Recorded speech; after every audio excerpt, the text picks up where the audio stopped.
All right, welcome to another video in the podcasting series. My name is Marlon, and in this particular video, I'm going to be covering recording programs. So if you haven't seen the other videos, I've already gone through the strategy behind actually doing the concept for your podcast, and also looked at microphones and some other aspects of what you need to set up your your podcast for your online business, so you can actually grow your audience and get more leads coming through. So as I've said, this is the one about the recording programs, and I'm going to kind of run through some of the ones that I've used and currently use, and give you some other options if you're not recording on your computer. So the simplest way really is, if you have your computer, chances are you do because you're doing an online business, you can actually install free software on your computer to get going, right? So you can actually install a program called Audacity. I believe it's one of the most popular free audio recording software out there that you can actually use and get professional results from. So on my screen right now, I have Audacity, the website to Audacity. You can see here it says audacityteam.org, and all you got to do is download the actual installer file and install that. This is not a tutorial into Audacity itself. It's just to give you an overview of the various options you have that you can get started with.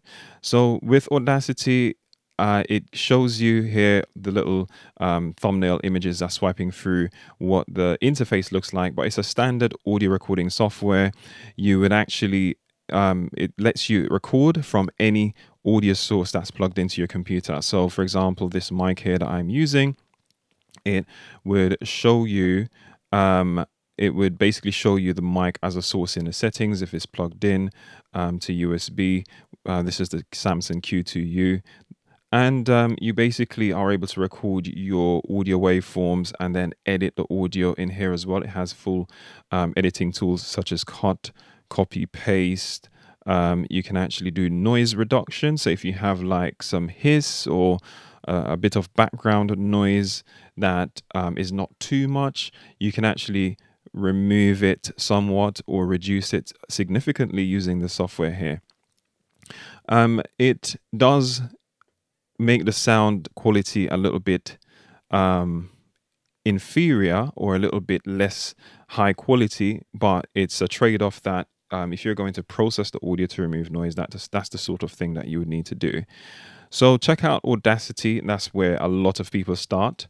Now, I like to use things that are going to help me save time and get the results faster and make my life easier. So I actually don't use Audacity. If I'm recording on the computer, I tend to use Reaper if I'm doing audio only, right? Because I actually do my podcast as a video and audio as well. So I actually use my screen capture software in my case. Now it does pretty much the same thing as Audacity, but it just makes the workflow easier. And the great thing about this is that it's also free to download and evaluate. Okay, so if you go to reaper.fm, just have a look at their website here. So go to reaper.fm and you'll be able to basically download whichever version for your operating system. Now, Reaper is a reputable website. I can see that there.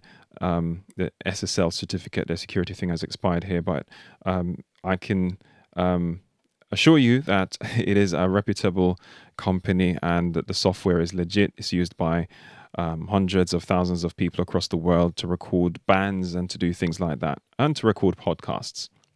Now, the way Reaper works, the difference between Audacity and Reaper is that Reaper gives you individual tracks that you can record to. Yes, Audacity also have a way to have multiple tracks. However, with the tracks in Audacity, you're not able to apply effects as a separate layer.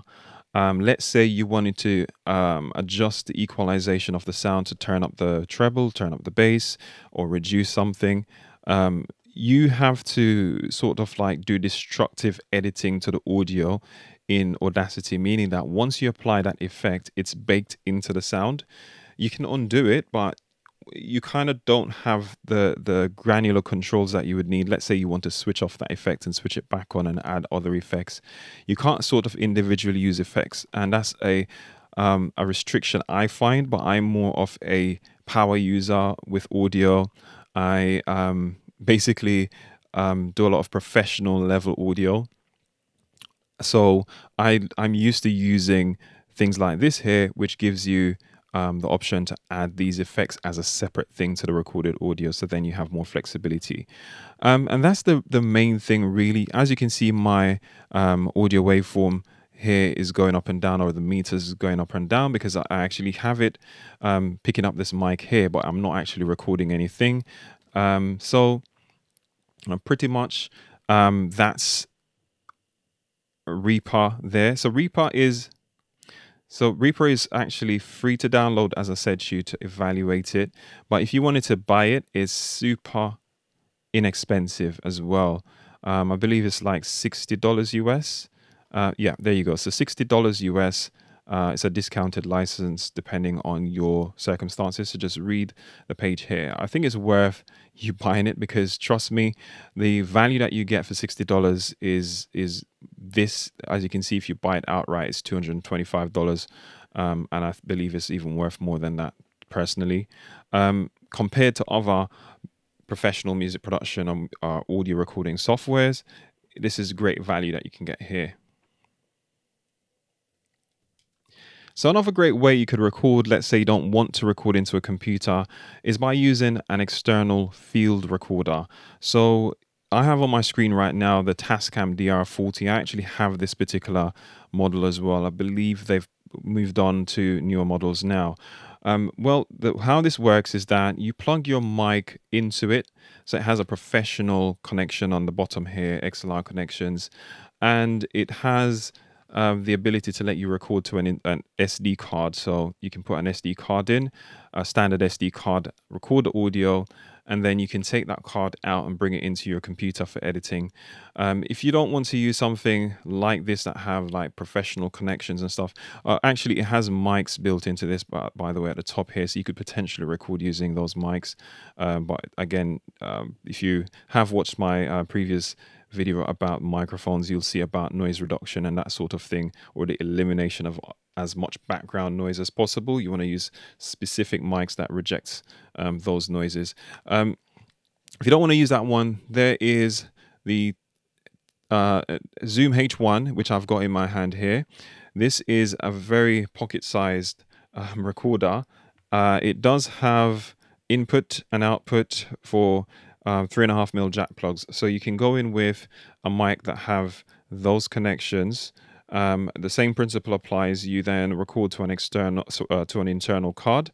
You pop the card in, and you record directly to that card and take the audio files off of it when you're ready to edit.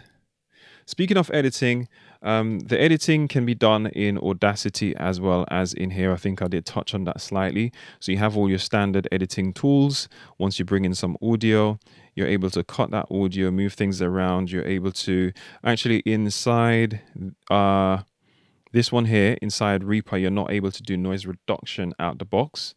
You can do what's called gating, which is something that cuts off the signal if there's no audio coming in, so it doesn't pick up as much background noise, but it's a little bit more technical.